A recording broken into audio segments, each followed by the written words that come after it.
From the Denver Broncos Media Center, welcome to Broncos Country Tonight.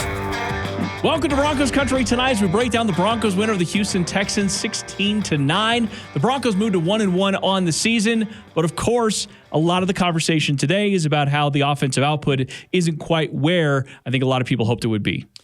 Yeah, I don't think 16 points in back-to-back games is what anybody envisioned when we were going through the preseason with this Nathaniel Hackett, Russell Wilson, combination. I think the fans expected kind of a fireworks. And to be fair, the offense has moved up and down the field fairly well. It's just been a problem getting points, whether it's missed opportunities at touchdowns, or fumbles at the goal line, or missed opportunity for field goals because of penalties and that kind of stuff. Broncos have left a lot of points on the field. The offense has moved the football. It just hasn't come away with those points. I don't know. That's discouraging in the moment, but I don't know if that's not an encouraging sign going forward, given that those are correctable things. Now, does that mean that everything's always going to be correctable and it's all going to turn out roses? No, it doesn't necessarily. And I understand fan frustration. I truly do.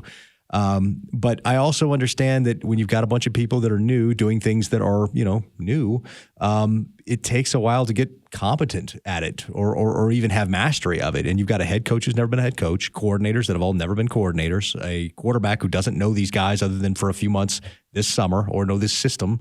And so it's, there's a lot of things trying to come together and get a core competency, and maybe that's taking a little longer. Maybe that head coach should have had the preseason to work out some of these kinks because we're seeing them work out in real time, and for fans, it's frustrating. Yeah, and there's some hindsight arguments certainly in all of this, right? And I think the point that you bring up there is something that we hammered a lot on Broncos Country Tonight of the inexperience, at least in the positions that they are in right now for this coaching staff.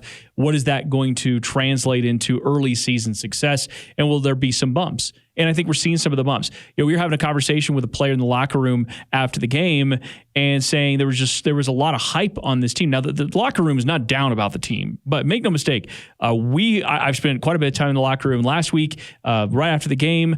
The guys are very motivated. They're very focused on what this team is expected to be. But there is a conversation about how much hype was coming into the year and how the Broncos have not caught up to that just yet. There are a few even notches below even what we would have considered reasonable hype. And so understanding something, nobody's quitting. The locker room believes in the direction, but it's going to take a little longer, apparently, than I think many of us expected. Yeah, it looks like it. Certainly the offensive players we talked to still expressed confidence in both Nathaniel Hackett and Russell Wilson. So I think that's something that to kind of look at and say, hey, if the players who are doing this haven't given up yet, then I think that I understand frustration, but one of the things that I've always been about is what does being mad solve? At the end of the day, does that solve something? If it doesn't solve something, why am I putting energy into it? Mm-hmm. And I understand not everybody's the same person as me, and I'm never going to tell anybody how to react, on their own. I'll just tell them how I react. So for me, I thought seeing the fans count it down in the stadium, I thought it was creative. I thought it was a creative way to funnel frustration. Javonte Williams agreed with that. He liked it. Some of the defensive players didn't agree. Some of them thought it was embarrassing. I think there's a lot of perspective. I think everybody has their own opinions and they're entitled to them. I just want to see this thing come together, and for me, I'm going to be patient about it. Meanwhile, on the defensive side of the ball, you got to like a lot of the early returns, especially from the pass rush. Randy Gregory has had big plays in back-to-back games. He had the strip against Seattle. He had a strip sack this last game. He looks tremendous out there. And I'd say that the concerns about the offense can lean on a couple of things here, right? You can lean on the defense playing really well. They only allow 234 total yards of offense. This is Houston Texans, but it doesn't really matter, right? I mean, if you were a bad defense, you're going to get trucked by anybody in the league. Right. And the same thing can be said about the Broncos rushing attack, which actually looks like it's pretty good. And I feel like they could lean on some facets of their game right now while they're still working out the kinks, especially when we get to penalties and red zone. That might be a little bit of a different conversation, but at least for the time being, there are things that are working for this team, even if right now points are hard to come by. Yeah, and I think offensively at times this coaching staff has gone in a direction that borders on outsmarting itself. Looks like they're trying to get too fancy when you don't need to. You got two hammers back there. You don't need a fencing foil. We don't need to run option plays with the fullback. on 3rd and short. We have 2 sledgehammers back there that are averaging $5 a pop. Let them go get it. So I think that there may be, because of youth and inexperience on the job, not necessarily youth, that this coaching staff has got to settle down and say, you know what, let's get back to basics. Let's start there and let's get a mastery of basics. And once we do that, we'll be able to build on that. We don't have to be Andy Reid creativity every time. Just go out there and run it down their throat if it's working. And I think once they get that and build confidence in themselves that they can do the little things, the bigger things and the fun things and the trick plays and all that kind of stuff will come. Right. And what we knew in this game specifically, because Coach Hackett had already alluded to it, is that they did want to see how some of that looked, the trick plays, how some of that looked with the home crowd, knowing that they could hear the play calls, they could hear the checks, those kinds of things. But we always talk about it on Broncos Country Tonight, crawl, walk, run. Well, the Broncos, there are a little bit of, sometimes you have to take a step back, right? Sometimes you have to go back a little bit to figure out, okay, what are we missing here? Why are we still having delay of games, false starts at home? Those are things that just absolutely cannot happen. And so for the Broncos, where they're at right now, you go, hey, first game we had 12 penalties. Second game we have 13 penalties, over 100 yards on both, which is the most I think the Broncos have ever had. I saw the stat correctly in the history of this franchise. You got to start there. You got to start with that.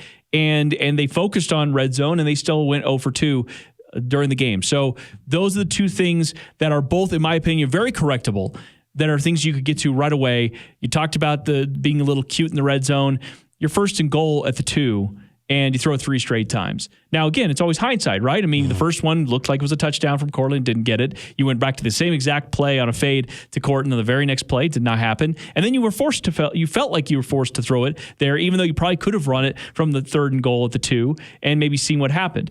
And so, again, these are just things that compound when everything else, like the penalties, like some of the other, special teams penalties, defensive penalties, when all it kind of snowballs on you a little bit. But again, Broncos got to win out of this, and they are 1-1. They are not last place in the AFC West, so there's plenty to build on for the Broncos. But right now, I think a lot of the fan frustration comes from this team was supposed to be competing right off the bat in the AFC West, and they don't look like one of the elite teams right now. No, they don't. And that's not to say they can't get there. It's not to say they will get there. It's not to say they can't get there either.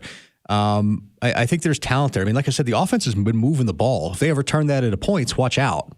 Throwing 3 straight times to the goal line is inexcusable, man. Come on now. You've got Melvin Gordon and Javonte Williams back there, and I understand they fumbled in the Seattle game, but at some point you're going to have to get them out of the doghouse and show you that you have confidence in them in those situations, because you're going to have to use them in those situations. So give them the ball and let them do it. And if they fumble again, bench them and find somebody who will. Run Mike Boone in there. I don't care. But you riding up in the gun from the goal line from 2 yards out is just a wrong answer all the way around. It's lower percentage plays than just trying to run it in with your stud running backs. So Broncos have the 49ers coming to town. Jimmy Garoppolo will be leading the charge. We'll obviously spend some time over the course of the week on what that looks like. It's another primetime game for the Broncos.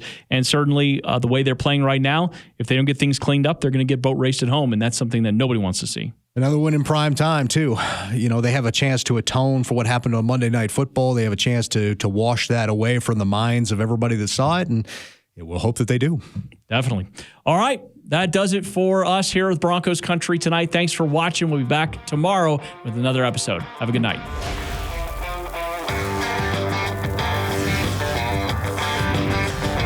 Denver's going to win. You can stand up and salute in Denver, and you got the world champions that live in your town.